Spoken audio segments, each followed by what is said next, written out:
So welcome to this webinar. It's okay weather outside, but I'm feeling pretty good, creatively inspired. You can't tell, but there's like literally nothing in this room right now because my roommate just moved out, so I have a room all to myself, kind of. But yeah, so I think I'm just gonna start out by talking about ways that I've been able to keep myself creatively motivated and in that way, because I think it's easy to just kind of fall into a creative slump when there's nothing there to actively motivate you, like work, which is what I've kind of found myself falling into at points. But I found like making a priority and making time every day to commit to doing something creative really helps to keep everything going. And Augustina actually contacted me first about this to talk about self-portraits specifically. And I'm no stranger to self-portraits. I kind of started tinkering around with it in college when I lived in a dorm or my apartment, and I was definitely very outside the city. So whenever I had any sort of creative impulse between classes and homework, I didn't really have the flexibility of finding a model and going somewhere pretty, because I did not live near anything pretty. So kind of working with what you have became a pretty normal thing for me. So there's nothing fancy about this. I don't have a ton of equipment with me because, like I said, I'm just living in my apartment, and I don't have a ton of stuff in my collection. But so typically what I would do is I would just basically just remote my camera, set it up here, and remote shoot it with whatever setup that I wanted. And for the specific self-portrait that Augustina contacted me about, the inspiration kind of came from literally just actually an accident where the blinds in my bedroom broke when I was trying to open them. So I put a bed sheet up to kind of cover it so that people couldn't see into my apartment. And I woke up in the morning, and one of the things that I've been trying to do is put on, kind of not inspiring music, but music that gets me feeling creative in the morning while I kind of ease into the day, kind of sets it off on a more creative tone and kind of gets me in the mood to be artistic in certain ways. So I was sitting there and I saw the sun shining through the bed sheet that I put on my window, and kind of had this like mental image of a very summery, clean, creative vibe. So I decided to just kind of take action and go for it. So it's literally, I'll move you over here since I have my computer. Literally, I have a C-stand and a bed sheet. This is how I actually did it. The light was much better on that day than it is right now. It's pretty dark right now, but and Paul is actually filming on my phone, so I can't remote shoot or anything like that. But I just kind of like started out just kind of basically standing to get a feel for the light and how I wanted to position my camera. And then once you kind of go from there, you can be really creative with it. And I would always just put a little like 2-second self timer on my phone. So whenever I would get the shot that I wanted, and have enough time to like drop it really quickly, so it's like not the shot. So this is really as basic and as just easy as it gets. No bells and whistles, super simple. And just kind of like playing, like, it's a good opportunity to kind of play with different things with your camera and play with different props, and like how you can use different things for, like, dirty bed sheet sort of thing. That's super wrinkly right now, actually. But actually ended up, like, as it came, like the shots that I really ended up liking were ones that I didn't plan to get with when I first set up. And that was just by kind of like bringing the camera in closer and messing with like how the light was coming through the different parts of the sheet, and like literally draping the sheet over my camera. So just kind of there's a sense of freedom in doing things on your own time with nowhere to go, and it's not a project you're doing for anybody. So I found that having that time, regardless of all the stuff that's going on right now, having the extra time to just be and kind of experiment creatively without any exterior motivation or anything has been really, really beneficial for my creative process personally. And yeah, that's pretty much it. But like I said, you can take self-portraits literally anywhere with self-timer. I think people know that pretty clearly now. Yeah, so I think the next part of what I'm going to talk about is setting up not self-portraits, but portraits of other things while we are without access to anything outside of our homes, really. So this is yet another very, very professional and very put together mini studio that I'm working with here. That was sarcastic, if you couldn't tell. I don't know how I'm going to show this with the computer. I guess I could just like hold it, maybe. That might work. This is as real as it gets, is just like not having Wi-Fi or like a real plan for how this thing is set up. So basically, I made actually kind of like a pact with my roommate because the one that still lives here is in culinary school. So I really lucked out with that because while she is currently at home, she's experimenting with different recipes and getting really creative in the kitchen. So that really works out well for me because since a lot of my work is in food and hospitality and restaurants that are all closed now, I was kind of looking for a way to continue to refine my skill and, get better at it and get more creative with it with the time that I had, but I'm not a chef at all. I am not a food stylist or anything like that. So having her has been wonderful. But basically, I just have this like basic setup right now, but this is, I'm not kidding how I do it. It's literally like one table, a single flat lay that I think I got from, I want to say Replica Surfaces, but I'm going to mess that up. It's definitely not. And then I have just a single balance, and this is a table with like a side table with books stacked on top of it, because I don't own many things that would make my life easier like that. But I actually did do a little pickup of the one of the DIY margarita kits from Las Palmas, which is one of my favorite restaurants that I work for. So wanted to give them a little plug there. But literally what I would do is, let me just kind of think over here, is just kind of, I know I said before that I'm not a food stylist, but this has definitely kind of pushed me to get more creative with food styling and, kind of keep an eye out for things that might inspire me, like when I'm looking on Pinterest or anything like that, or on any socials, to kind of have an eye to like, oh, that's how that's styled, which before that wasn't as much on my radar because I was shooting things that people were already styling. So that's another added little bonus that I have there.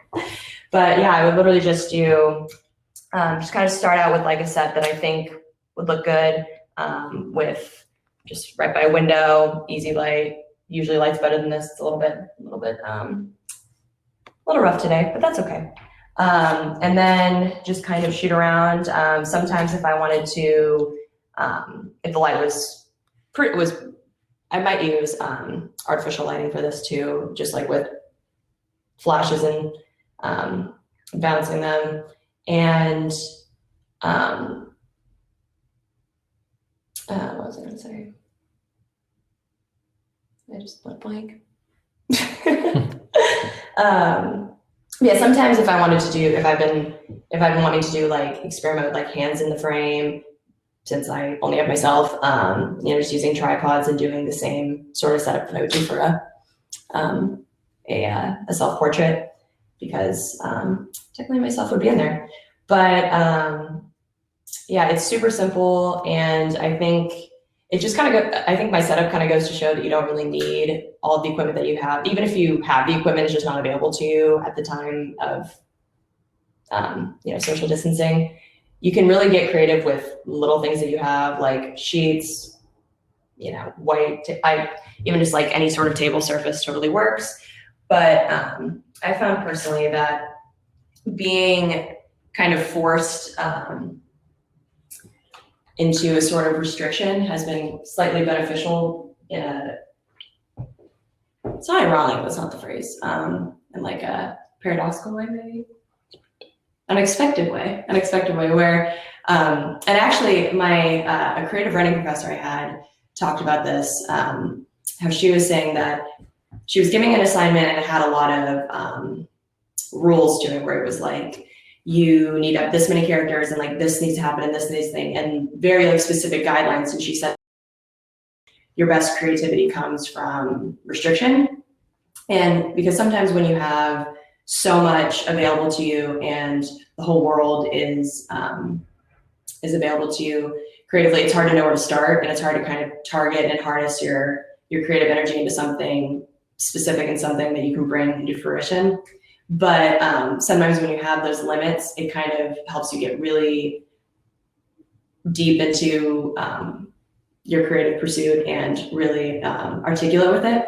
So that is actually something that I found slightly helpful in this time, that because I am so restricted, it's kind of pushed me to do things more creatively, but in ways I didn't expect. But Paul's looking at me funny. No, I'm a cameraman. You're not.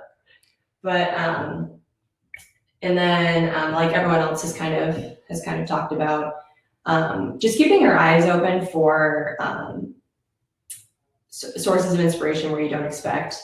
Like I know everyone's kind of already touched on taking like master classes and you know, different little like Skillshare courses online when you have the time, and I think that that's a brilliant idea. I definitely recommend the photography school, the bite shots, if you're into food photography.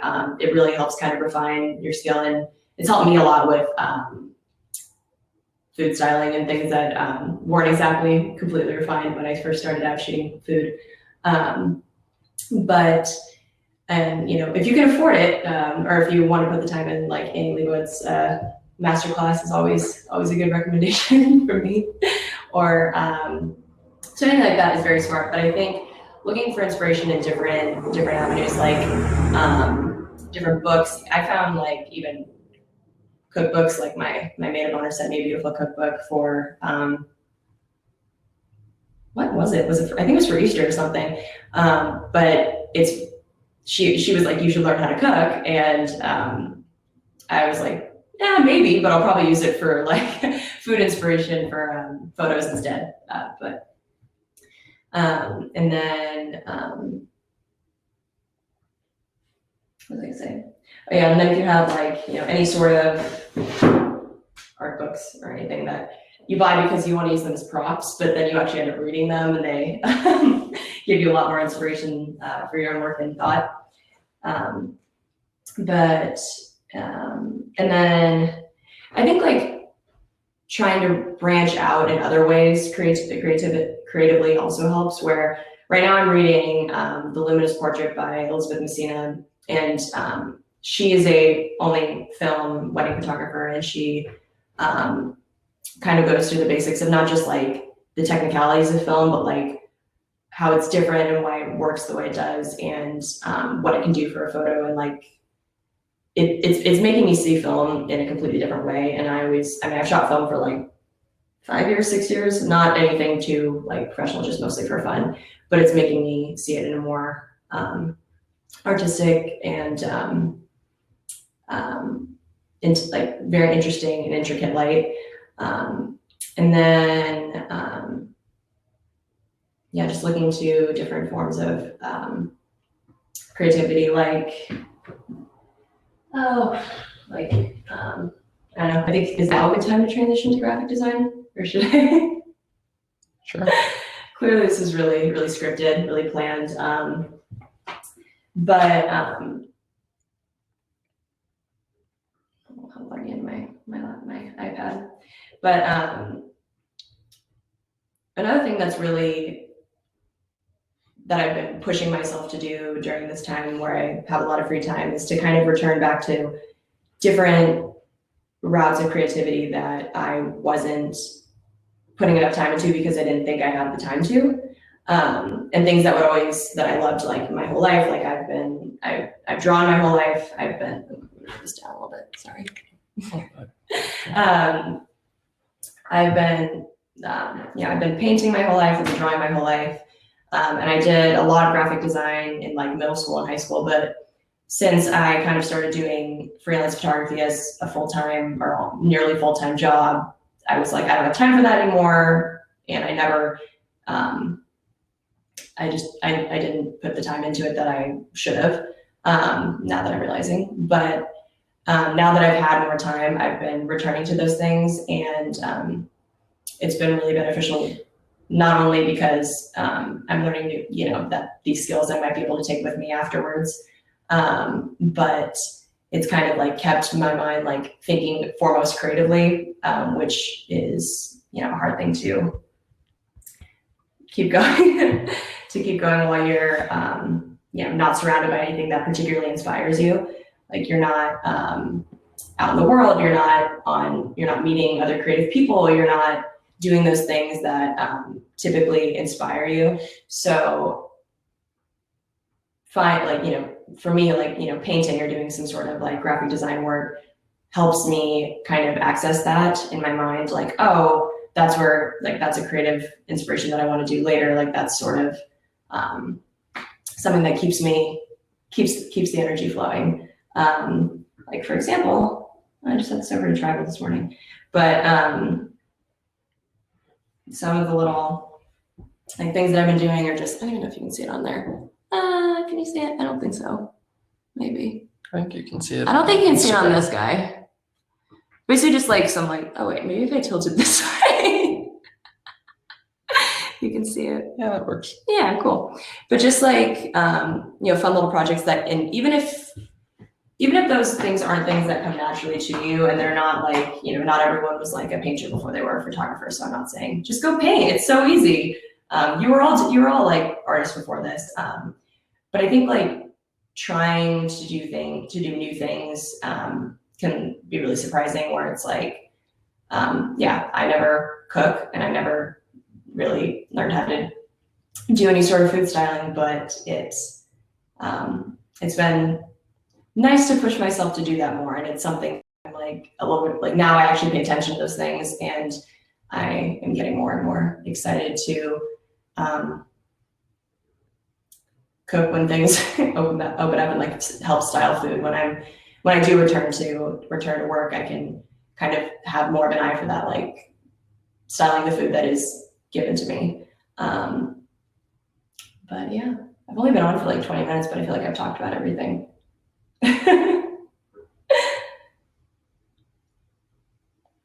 Yeah.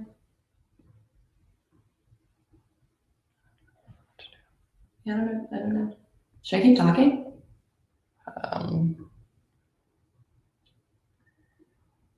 feel like there's probably no questions or anything. No. Cool. Yeah, if this webinar hasn't proven that you can you can be creative and come out with put out pretty cool or up to par product,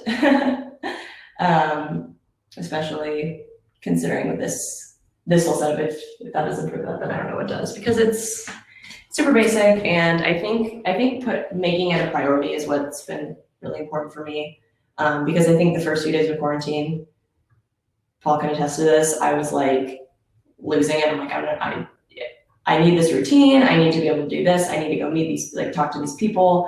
If I don't do that, I'll fall into a slump, and I won't be able to be, I won't be creatively inspired at all, and I won't feel like myself, and all these rabbit hole scenarios. But I think like making it a priority to push yourself to be creative, not just waiting for the inspiration to come, is what's really important. I think that's what's kept me afloat, is like making it a priority to do something creative every day, whether that's shooting food. Grant has a question. Any tips for a first-time self-portrait shooter? I guess I guess like the first thing is just like going for it and tinkering around with it. That's how I started, was literally realizing at age like 17 when I got my first camera or my first Wi-Fi enabled camera, that my camera had Wi-Fi. And living in my parents' apartment, which was actually I'm thankful my parents had a very aesthetically pleasing apartment, so it wasn't too difficult. But just kind of like, I don't even have a tripod. I literally like set my my camera up on like a stack of books, which a lot has not changed clearly, because I still set things up on books because they're sturdy and things don't fall. But I literally just set it up. I looked through the manual to set up the Wi-Fi on my phone, and just kind of like played around, clicked away. It's how actually I got a really good understanding of light in a photo. I think a lot of it came from just like having that time where there wasn't like this exterior pressure of like you're shooting a client, or you're doing anything in like a set amount of time that you don't want to waste people's time. Like you have all the time in the world, and you don't have anyone else with you that's going to I don't know, like add or subtract anything for you. Like just being with yourself is like, and seeing your own work like right in front of you, it is super beneficial. I think like it's how I really came to understand a lot about like how light works, and what light to do a photo, especially in portraits. So I took a lot of what I learned from like self-portraits in my very, very early non-professional, non-freelance career, and I took that into my freelance career, because I definitely did not start shooting other people. I was very much like, I want to be good at this before I do anything with it, because that's the type of person that I am. And I'm also gonna curse, but it definitely, but I think learning on yourself is a very good thing. So I'm trying to think if there's any tips for like people who like started without self-portraits and are now trying to do self-portraits. But I think it's just going for it and tinkering around with it, and just like knowing that like there's no pressure, you have all the time in the world, and anything can be used as a prop. I've used so many things as props.